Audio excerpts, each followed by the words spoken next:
Before we dive back in, tell me where you're reading from. I love hearing which corner of the world this finds you in. If this story moves you, please subscribe and share it with someone who needs a little warmth today. Your voice keeps stories like this alive. Clara Beaumont stood at the kitchen window, palms resting on the worn sill, watching the morning unspool across Willowlane Ranch. The light was thin and precise, falling along split-rail fences that marched off into a trembling haze of prairie. For years, those fences had represented promise, pasture lines that meant cattle, contracts, paydays. At 42, Clara felt their neat order like a mockery. Where once the land felt like a wide-open promise, now it lay around her like a beautiful cage. 3 months ago, Daniel, her husband, partner, and the man whose laugh had filled every room of the farmhouse, had died in a riding accident. The estate lawyers had presented the figures with a clinical calm: cattle herds, oil royalties, scattered property holdings, assets valued at nearly $8 million. "You're secure for life," they said. But security didn't smooth the absence from the other side of the bed. Money bought maintenance crews and accountants and polite sympathy at the funeral. It did not buy the hollow place on the pillow or the years of shared private ritual. The thud of heavy boots against the front porch jarred her from her reverie. Visitors were rare out here. Their nearest neighbor was miles of gravel and prairie. Clara pulled the lace curtain aside and blinked. A man the size of a small barn stood in the shade of the overhang. He had to tilt his head to clear it. His hat had seen better decades. His denim shirt was sun-faded and patched at the elbows. Dirt mapped his fingernails, yet when he lifted his hand to remove the hat, his eyes, clear and bright as a weathered robin's egg, met hers with an intensity that made her step back. "Ma'am," he said, voice deep and roughened by wind. "Name's Silas Reed. I heard about your loss. I need work." Clara felt the automatic swell of distrust she'd spent years learning. Don't let strangers into the house. Don't let them see how close you are to the edge. Her hand steadied on the doorframe. "I'm sorry," she said. "I'm not hiring."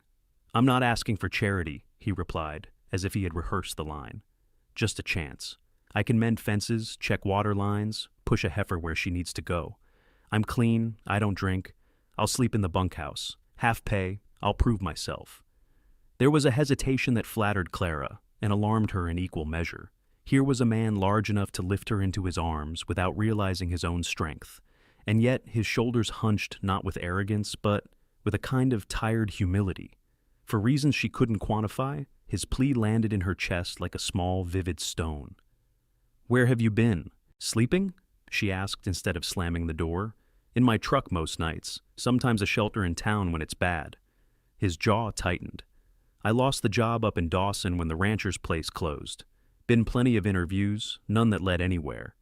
She imagined the truck, metal against cold, a blanket that never quite reached your toes. The landscape around Willowlane was generous in its beauty and cruel in its indifference. Clara softened a fraction. "There's the bunkhouse. It hasn't been used in 2 years. Might be a mess."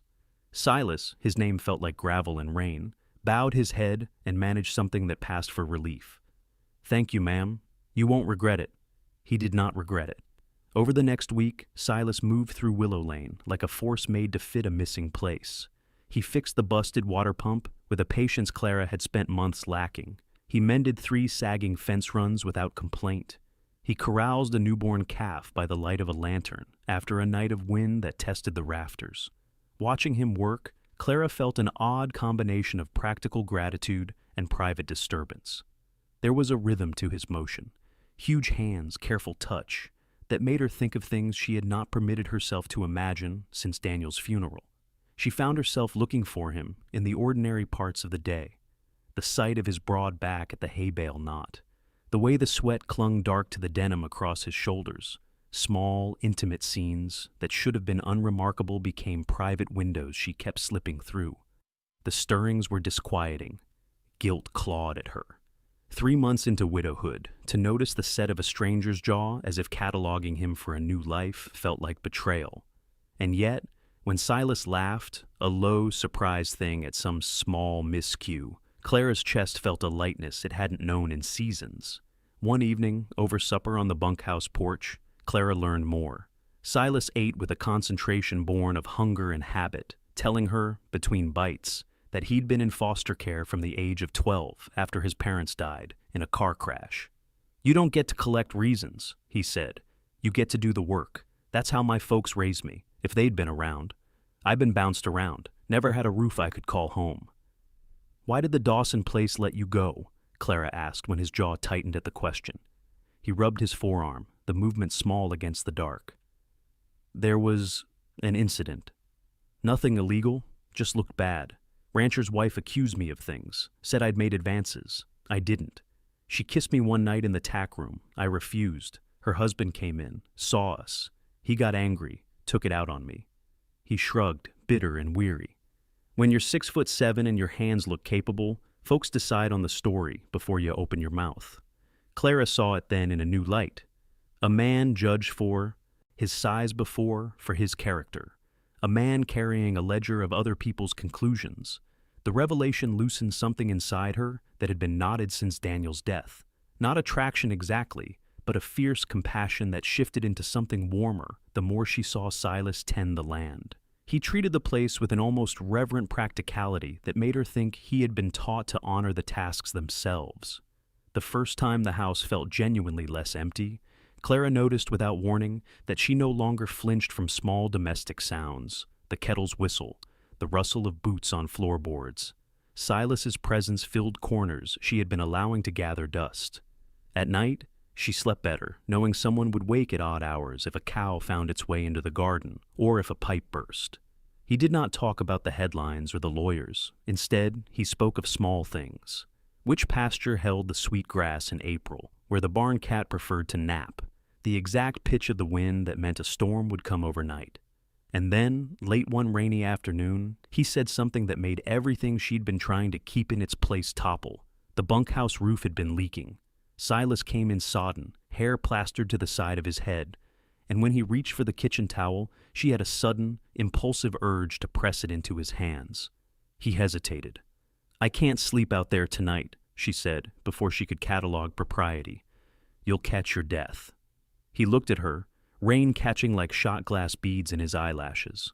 "I shouldn't," he said. "Wouldn't be right." He was trying to be measured, careful. Then, as if some restraint had frayed, his voice changed. "Clara, I love you." The world stilled. The words were not theatrical, but raw, shaped by weeks of small observations and a slow accretion of something strong. Clara's heart, which had been cautious and armored, found a tremor under her ribs. She had suspected warmth, perhaps a leaning towards something tender. Hearing it named felt like stepping from a safe ledge into thin air. "This can't happen," she said, because the easiest answer was always to retreat. She thought of Daniel, his laugh, his habit of leaving coffee rings on the counter, the steady way he had been a partner through trade negotiations and birthings and the hard seasons. She thought of neighbors' eyes, of probate lawyers and forms. She thought of the undertow of town gossip and how quick it would be to turn sympathy into calculation. "Why not?" Silas asked, close enough now that Clara could count the freckled lines by his temple. "Because you're my hired help. Because you're grieving. Because people will talk." "People will talk," she said. The lines of her hands were a map of restraint. "I'll be judged. I'll be accused of being hasty or reckless. I have to preserve." Her voice cracked on the word. "I have to protect what Daniel built." "Isn't protecting what you want a kind of life, too?" Silas's voice was low. "I don't want to ruin things for you, but I couldn't leave your land and pretend it didn't matter." A sharpness edged their conversation. Then a gentleness followed. He left that night, not out of anger, but out of a deference that made Clara's chest feel both full and empty. The weeks that followed were a steady grind of private doubt. Clara tried to keep order. She met with lawyers about potentially selling a parcel to fund easier management. She filed papers, signed checks, attended calls, yet everything felt refracted through the ache of what she might be losing in more ways than one. Silas disappeared into his work with a kind of force that looked, at times, like punishment. The town wasn't quiet. Word began to thread through Willowlane's limited social circuits like a creek finding cracks.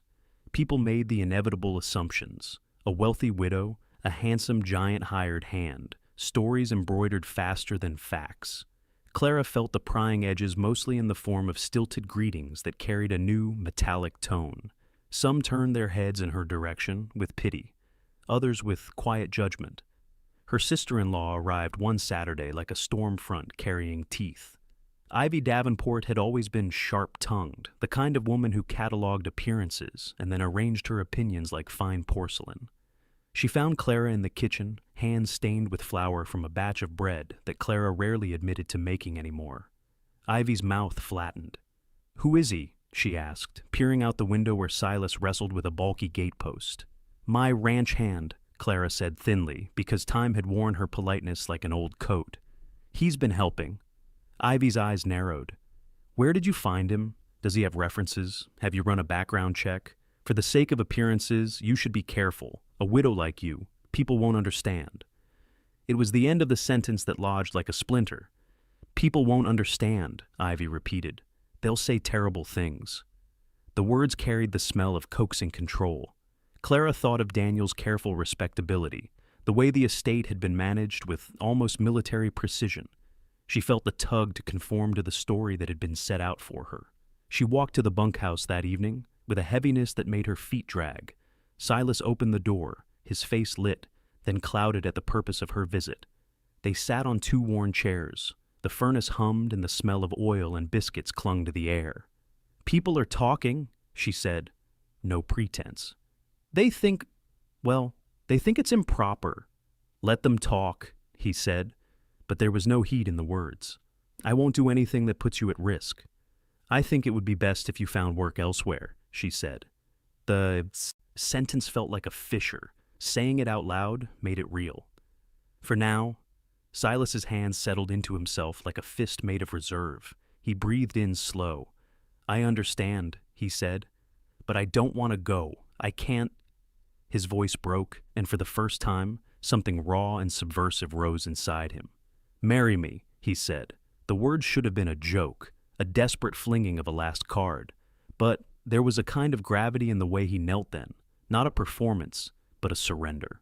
He lowered himself onto one knee in the thin light of the bunkhouse and looked up at her with an earnestness that made Clara see all the small, almost invisible things that a life together would mean. Waking in the night to a calf's call, hands that soothed more than lifted, a presence that would repair more than broken fences. "You can't be serious," she whispered, and yet the timbre of her voice carried warmth. "I am," he said. "I have nothing of the title or the money, but I have my body, my hands, my heart. I'll pour it into you. I'll work. I'll keep the land. I'll love you. Let me." She thought quickly of prudence, of propriety, of the way her friends and Daniel's colleagues would cluck and speculate. Then she thought of mornings that had been heavy with silence, and of the way her laughter came back, soft and unsure, when she watched Silas coax a stubborn mare into the corral. And she remembered the steadiness in his eyes the night Daniel's ashes had been scattered. He had simply stood beside her, not asking for anything, only being. The idea of a life constructed for other people's approval suddenly shrank. The future, she realized, would be chosen by her. "Say yes," she told him. The words tasted foolish and incandescent all at once. They were married in a courthouse ceremony that was as small as the ring on her finger. Clara wore a blue dress she had chosen because it seemed honest. Silas wore a suit he had saved to buy, proof that two people could make space in their lives for something new. The phone calls started before they returned home, some incredulous, some angry.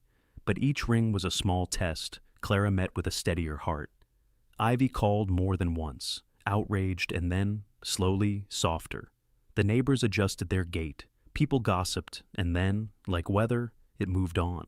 What changed the tone in town more than anything was the undeniable fact that Clara became pregnant.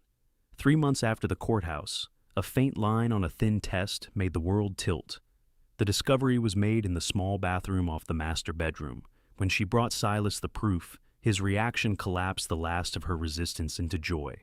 He pressed his forehead to her belly and wept. Guys like him, big and stoic, sometimes carried emotion in the only way they could, sudden and uncontainable. Pregnancy, with its strange rituals and the intimacy of planning, pulled Clara and Silas closer with practical delights. They painted the spare room in soft, careful colors, choosing a palette that felt neither coy nor forced. They read baby books in the evenings by the lamp, Silas's large thumb tracing diagrams of diaper folding with a concentration that made Clara laugh. The ranch, too, hummed with Renewal. Silas's commitment deepened, not simply because of the child, but because of the way he began to imagine himself staking roots. He planted a small apple grove along the south fence, ordered feeders repaired with such precision that the implement man commented with approval, and started a ledger for co-ops that made Clara look at him with a mixture of astonishment and gratitude. Not everything smoothed out.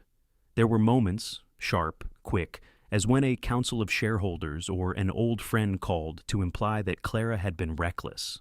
Old men in the diner weighed in on what a wealthy widow ought to know, as if her life were an expense account to be audited by strangers.